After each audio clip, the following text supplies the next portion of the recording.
All right, let's resume the presentation, and then we'll continue with questions at the end as well. Okay. Am I still sharing? Can you guys still see that page? Yes. All right. So let's talk about Trump's economic. We talked about the budgetary plans. Let's talk about the economic plans. So a few weeks ago, the Economist had a cover article that said our economy was the envy of the world, and they're based out of the UK. They are not left or right leaning for by American standards, and so they are. That's what it was, and that's what Karl and I have been telling you, that we had that Trump, that Biden handed a fantastic economy to Trump. It's one of the best economies in 50 years. Again, doesn't mean everybody's prospering, but it doesn't get much better than this. And now we've got this new cover article that shows Trump getting ready with as an arsonist, getting ready to burn it all down. So, yeah, elections have consequences. So tariffs, and right now, a lot of this stuff has not been legislated, although the tariffs he can put in place on his own. So immigration restriction, if you block immigrants or scare them off, again, I mentioned earlier, they filled about 90% of the jobs over the last 2.5 years. Firing federal workers, tariffs, which are middle class tax increases and also cause a lot of trade retaliation, income tax cuts, reducing the Ukraine aid. 60 or 70% of that is spent here. So that's US jobs that go away if you were to stop that. And I think it's back on right now. You got to check the news hourly these days to see where it is, but I think we're back on with that aid. A lot of people don't know that the Ukraine aid is spent here. They think it's just cash we give them, and that's not how it works. And then all this is creating a tremendous amount of uncertainty. And so big businesses are like, well, I can't decide where to invest or how much if I don't know what the tariff environment is. And so they're just going to sit on their hands. And what that does is it slows the economy, it increases the risk of a recession. And also, at some point, our allies, who are our allies now? Are we really allied with Russia and China? I don't think so. But we are sort of leaving we're going to be friendless for a while until we make a transition, if that's what our current plan is.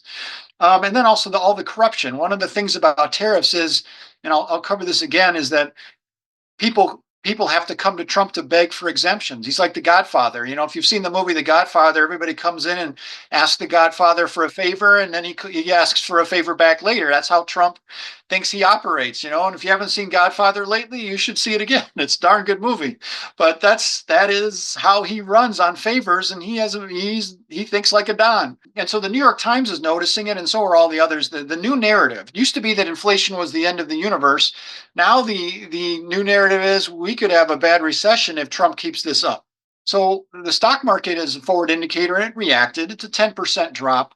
And I thought Bruce Bartlett's comment was hilarious. He used to work for, I think it was the Reagan and Bush administrations, but as a Republican, he's sort of kind of in the middle now. But he said, I was told that if I voted for Kamala Harris, the stock market would crash. I voted for Kamala Harris, and sure enough, the market crashed. I love that. But so the market has not crashed. 10% is not a crash. And what's happening also is you've got a stock market that is very concentrated on those big tech companies. And so a lot of the other blue chips have not really dropped very much, but the big tech companies have lost a lot of value. And so there's a certain bubble element to this. But again, the stock market's an important leading indicator, and that's most likely from this uncertainty that Trump is creating.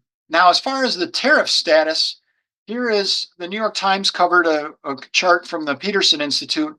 Again, this is another one of those evergreen articles or rolling articles that they've got, and it talks about the status of the tariffs. And so China, it looks like now, has got 20% tariffs, partial tariffs in other places. But again, day in and day out, this stuff seems to be changing. So it's still hard to get a good reading on it. But Trump very much believes in tariffs and is trying to put these in place in different areas and see how he can make other people bend to his will.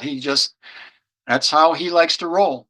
Now, in terms of the impact of tariffs, the first round of tariffs that he did in his first term, CBO scored all that, put together this wonderful paragraph that puts it all together for us. Basically, they cost the typical household about $1,300. And that's reduced income. It also raised prices a little bit, slowed the economy a little bit.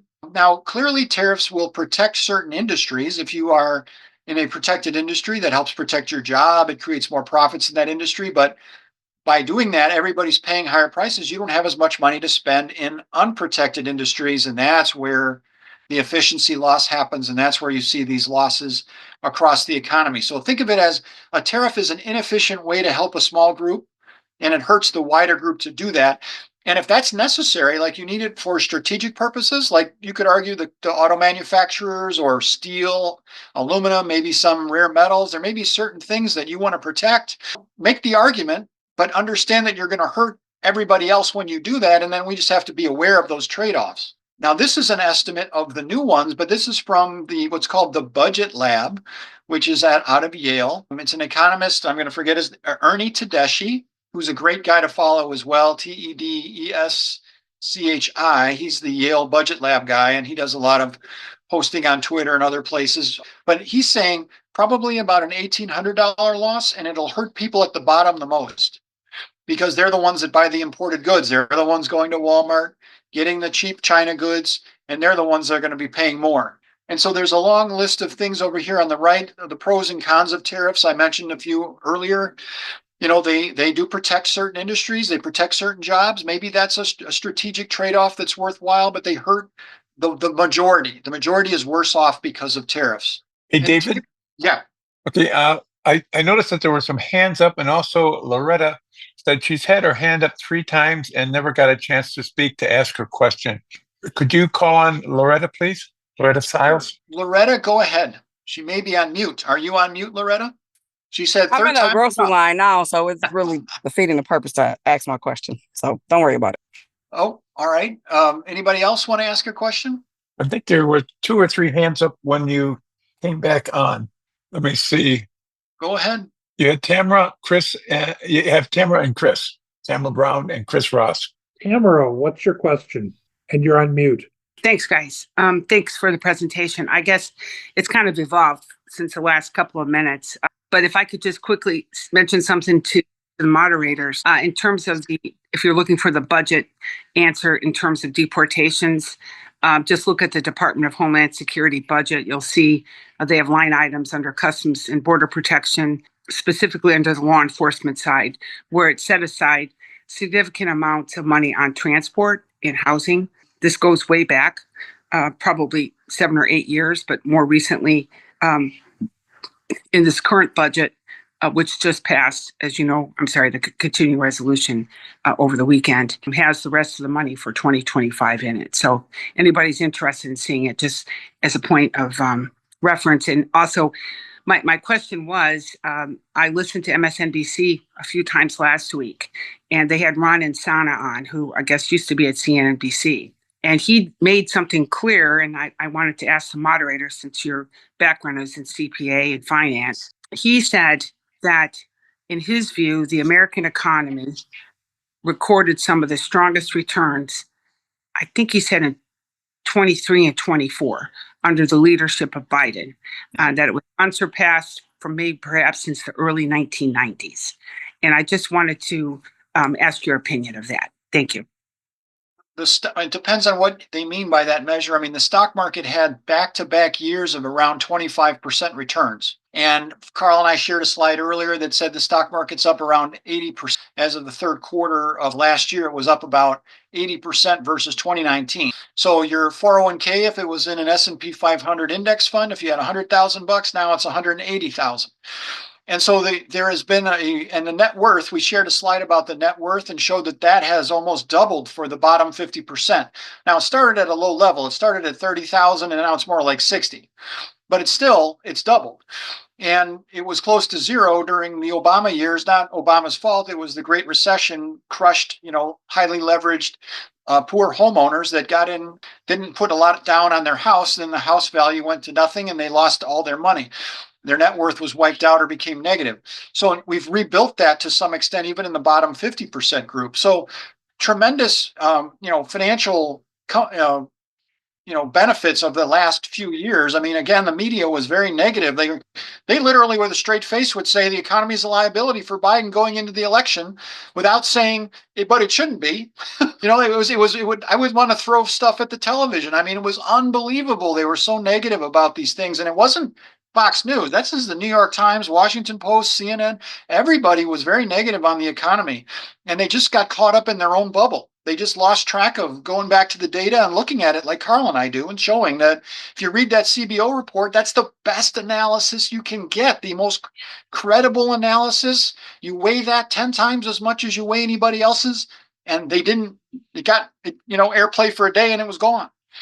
So they just didn't want to do that. I think when I've said it before, I think they really wanted Trump back, but that's a whole different can of worms. Other questions? So the only thing I was going to say, Karl, real quick on the tariffs, you may recall I mentioned this maybe back in January to the group. I work in that area professionally. So from the tariff classification, I would just mention you've got normal tariffs on anti-dumping and countervail, which go into place if a good is traded unfairly. They consider those tariffs. The newer tariffs that, as you mentioned, 28 on steel and aluminum, granted through executive order because there was a threat to.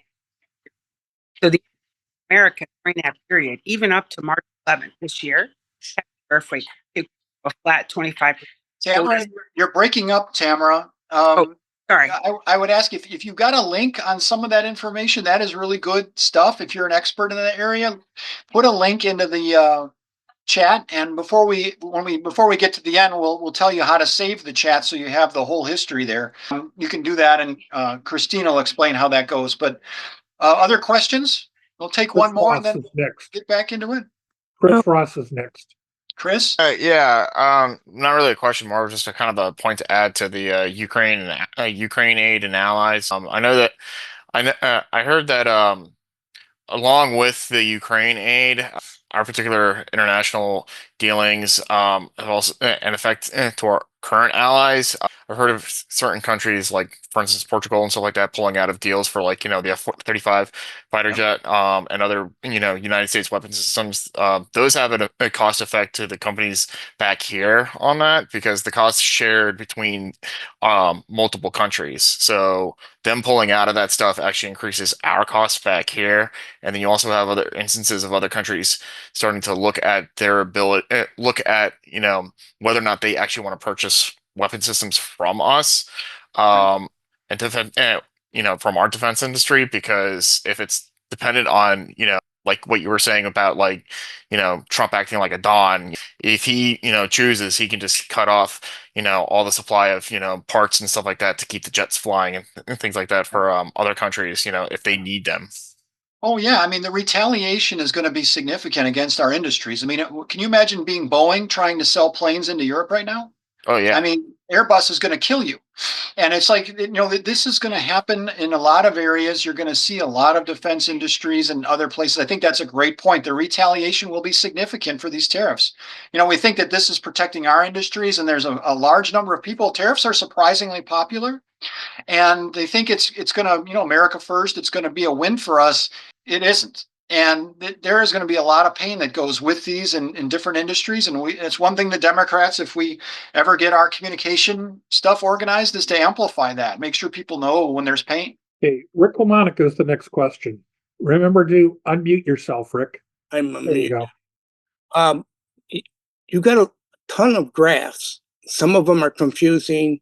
Is there a way to save all these charts? I have been putting into the chat the link to all those charts regularly, and I just did it again. Okay, thank you. Sure. And it should be in the emails as well. We go through these pretty fast, and the way I look at it is you got a month to digest it. So before we do the next one. So, but yeah, there's a lot of information we download, and we also put the sources on every page. So if there's something you want to dig into, you can go there. Martina Crane, you're up next. Hi, thanks for hosting. Okay, I had a question about, and maybe it's in the doc, so I can look at it separately, but a source on the net worth growth number. My main concern is the nuance of the numbers, because I believe only about 60% of people even participate in the market. And then on top of that, we saw a significant increase in cost of living, which came from housing prices. And so net worth without housing prices, does it look the same? And what about the pain of the 40% or so of the US public that don't participate in the market? Yeah, My main no, concern here that's is there's I can help you with that. Yeah. So there's pain. My concern is there's pain that we're not capturing and we're not telling, like, the numbers are missing something. yeah, well, okay. So first of all, the net worth statistic is going to be like your housing, your stock market, meaning your financial assets, and then consumer durables like cars and refrigerators and other stuff like that. That's in the net worth. Yeah. And so you're exactly right in that the bottom 50% they don't have very much stock.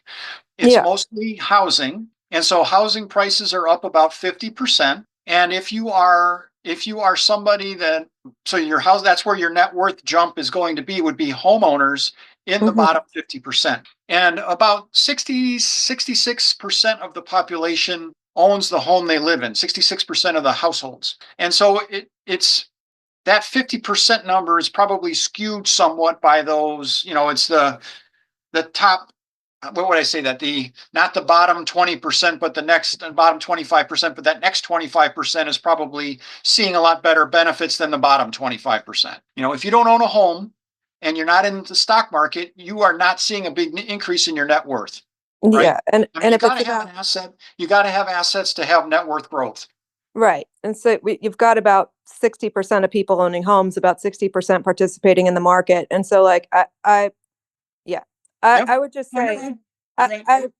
my main concern here is because I look at the numbers a lot and the numbers are showing that they're strong metrics, but people are feeling pain. And like, I've met people who, like, their numbers look terrible, and it's a lot of people. And so my concern is, do we need to rethink the metrics? And maybe that's a different place or That's interesting. discussion, but I worry that the metrics aren't capturing everything we need. Right. I mean, the metrics the net worth metrics don't do a great job with the bottom of the food chain. I mean, because if you don't have assets, you're not going to be building a lot of net worth. Now, what you do, though, have is wages, and wages have outgrown inflation. And I mentioned the CBO study that said in every quintile, in fact, wages grew faster at the bottom than they did at the top. This is an unusual thing that happened following the pandemic. Think of it as all these people that were working in fast food, they lost those jobs, but they came back working in Amazon warehouses at a big raise. That writ large happened in the economy. There was a very big jump. You also had a lot of demand for workers to come back into the workforce and do these things. So the wages jumped quite a bit. And so I agree with you that the net worth is not going to be reaching that bottom group because they don't have assets, but the wages do, and actually grew faster for them than most others. But we have to find ways to get people at the bottom to get assets. And we mentioned last month about when we went through the section on the African American situation, getting African Americans into housing, getting them to own homes is really the first critical step to moving people, get their net worth moving. I think Kathy Niekres has unmuted herself if she wants to. Yes, I just have an observation and tariffs. I can understand how we might want to bring more manufacturing back. And I know that that was big for Biden and Kamala. But wouldn't there have been a much more strategic way for Trump to do this? Like sitting down with people who are in manufacturing, sitting down with people who may have resources here in the United States where they could work this together. I mean, how do you put tariffs on something and expect, like, I talked with a construction man today. He owns a construction company, a smaller one. And I said, "Oh, how are the tariffs? Will they be affecting you in your construction?" He says, "Well, I get all my lumber from Canada."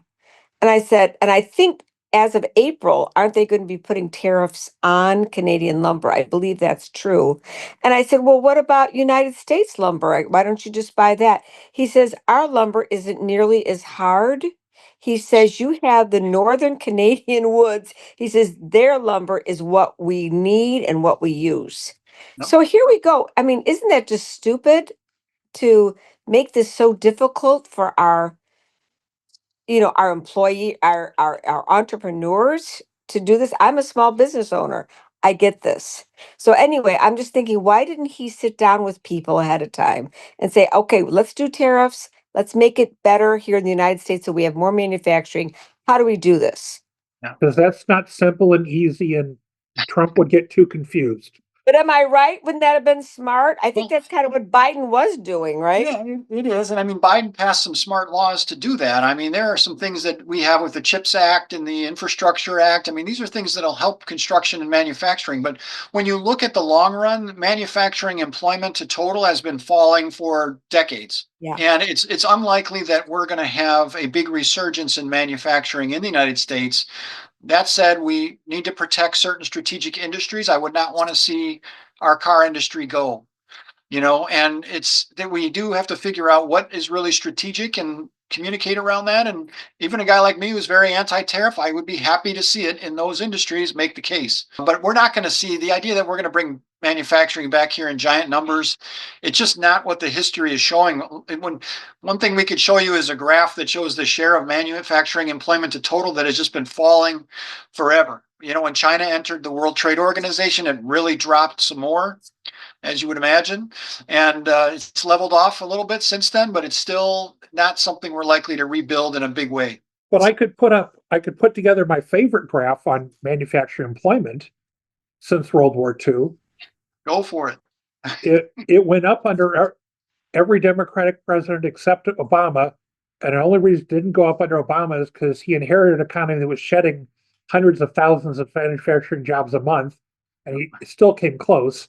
And it's gone down under every Republican president, period. Yep. I mean, including Reagan, including Trump, including whatever. Yeah. I mean, if you look at this was a statistic that Bill Clinton shared, and he was right. If you look at the last 6 presidents, 3 Democrats, 3 Republicans, about 52 million jobs total now added, and 51 million of those were from the Democrats, because Trump had net losses and the 2 Bushes barely created any jobs. So they basically had 0, and all the job creation has been under the Democrats. And so we don't share that enough. Bill Clinton says it, and then a day later everybody tweets it, and then a week later it's forgotten. It's like, we got to get that stuff in the rotation. We don't do those things. You got to communicate constantly on these types of issues. And I thought he does that. He's been doing that for a long time. He did the job scorecard a long time ago, and he dragged it out of retirement again for this last speech, which was nice to hear. Any other questions, or should we resume? Let's resume. All right. So to give you a sense of how much money tariffs aren't every dollar of this. Customs duties includes other things, but use it as a proxy number. It's about $100 billion a year. We spend, what is it, Karl? Is it 6 trillion a year, or is it going towards 7 now? Probably at least 7. Yeah, it's going towards 7. So this is not a lot of money, right? It's not, and the revenue is more like 2 trillion less than that. So if it's 7 spending, it's 5 revenue. And so this is not a lot. And so if Trump, one of the ideas he keeps floating is that he's going to replace a lot of income tax revenue with tariff revenue, which, by the way, is also regressive, meaning you're taking money, you're giving more money to the rich by cutting income taxes. Those are mostly paid by the rich. And then you tax the poor more, because a tariff is a tax on the middle class, that it raises your prices. So he wants to take this number up to several trillion. That's a crazy idea. And we'll see if somehow that works out, but I'm not holding my breath that that's too likely to happen. He'd be lucky to double or triple this number. Here's some estimates of price increases on different kinds of things from tariffs. And again, these tariffs are constantly shifting. So, this may have been accurate on the day of, and now it's not, but it just gives you a sense of the different things that we tend to import and spend on. And, numbers anywhere from 5% to 10% increase in the prices. And these are paid by consumers, you and me. We pay for this.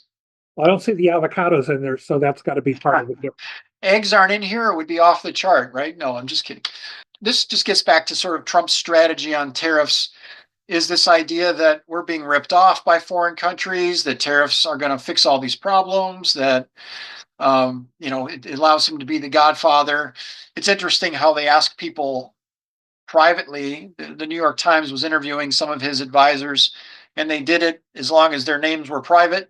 They said, this is what he does. He likes to turn these things on and off at a whim. They call it the begging economy. People come to Trump to beg for stuff, for favors. And, he loves that. It feeds his ego. So we mentioned the Ukraine stuff, and that most of the aid dollars are spent here. There are different estimates out there, and Trump was lying about saying, we spent $300 billion. I mean, maybe he knows something we don't. Maybe there's a top secret fund that we're using that he's not telling anybody about, but the publicly available information, Europe has been putting a lot more in than we have, and they're going to be ramping that up. You probably heard news out of Germany. I think it was today or yesterday. They're going to be ramping up their spending. So Germany's rearming, among other things. Poland's mobilizing. Yeah. To give you a sense of kind of the impact of this Ukraine aid, Russia has incurred roughly 3 times the casualties that we had in Vietnam. So the dead or killed in action is about 170 something for Russia versus us, about 60,000 in Vietnam, about 600,000 wounded, and so 783,000 casualties total, dead and wounded. Almost 1 million of their soldiers. This is in the U.S.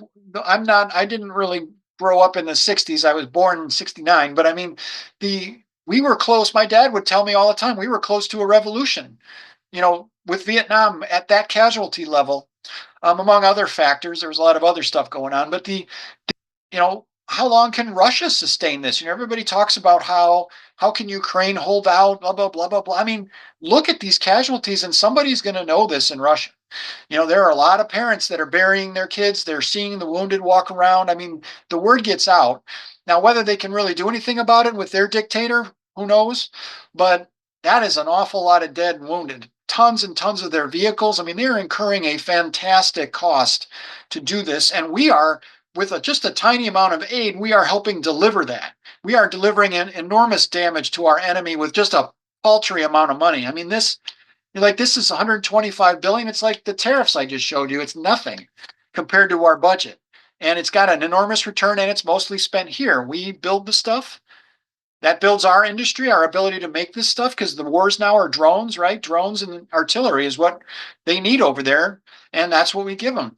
We're not going to spend a lot of time on this because it's not really our core area. I wanted to make sure we hit it, though, and several people have brought up the constitutional crisis. We talked about it during the break. Is Trump really going to thumb his nose at the judiciary? And if the Supreme Court says you should do this, Trump, is he really going to say no to the Supreme Court?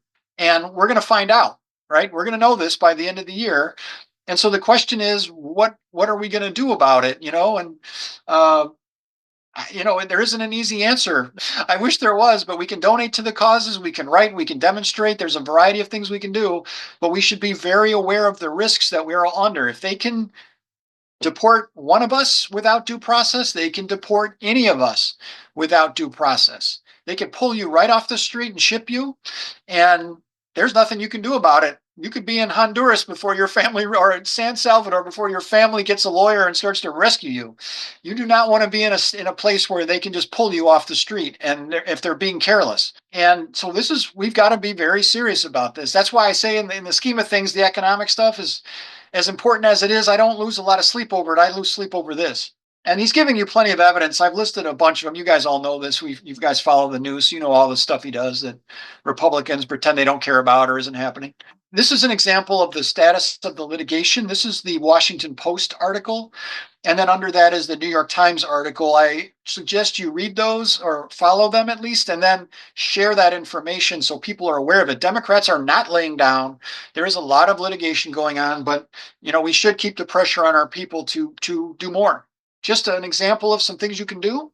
Act Blue has that donation page. You can write your senators, any politician that you want in the Democratic coalition, comment in the newspapers and social media, find out where the marches are. Indivisible, this umbrella organization, has a Take Action Now site, which you can find. There's also something called, I think it's the 50-51 movement. So 50 demonstrations in 50 states. Just keep your eyes out for this stuff. You can find it with a search of, I want to ask the AI, what I want to be involved in a march near me. What's available? And they'll come up with something for you. Next slide. On our last one, or almost last one, Indivisible has a Take Action Now page. Easy enough to find, and I haven't gone through it in detail, but I suspect that you're going to find some places, some things and ideas of how to contribute or go to different demonstrations you can go to. And here's Act Blue, what their site looks like. So you can pick your favorite. It's like a clearinghouse for Democratic charities. So you can pick the ones you want. There's a lot more than this. This is just the top line that you can see. They also have the individual candidates listed on here too. And so here's some other links that you can find. A lot of these are Twitter threads that I put together. A thread on Twitter is a long list of charts and graphs. So kind of versions of this presentation are on Twitter. You can share them very easily, or you can pick graphs out of there and go do that. If you know how to use Twitter, if you go to my media page, when you go to my site, when you go to my, profile, there's a media thing there, and like zillions of charts are in there. You can always pick and choose out of there. So if you ever need an arsenal of charts, they're sitting out there all in that one place for you. And a lot of the things we share in this discussion are there. I don't care if you credit me or not. Just take that, grab those charts, copy them, and paste them wherever you want. Notice Karl and I don't put our names and stuff on Don't have here. a copyright on it. Yeah, there's no copyright. Go ahead. And it isn't because we're afraid of being hunted down, although maybe we will be at some point. But that isn't the reason. We've never put our names on this stuff, but it's all there on Twitter if you want it. So I think that's the end of our prepared remarks.